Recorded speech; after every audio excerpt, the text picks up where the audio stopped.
పరమేశ్వరుడికి ఎంతో ప్రీతిపాత్రమైనటువంటి నారికేళ దీపం అంటే కొబ్బరికాయ దీపాన్ని కార్తీక మాసంలో ఏ రోజైనా సాయంకాలం పూట మీ పూజా మందిరంలో వెలిగించుకుంటే పరమేశ్వరుడు మీ ఇంట్లో ఆనందతాండవం చేస్తాడు, మీ మనసులో ఉన్న కోరికలన్నీ నెరవేరుస్తాడు.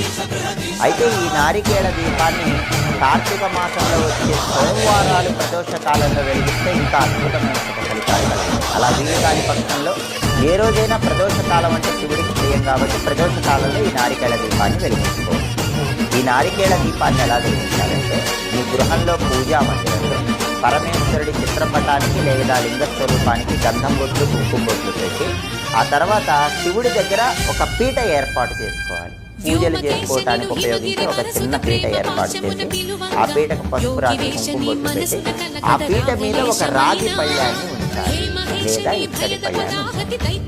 ఆ రాగి పళ్ళెము లేదా ఇత్తడి పళ్ళానికి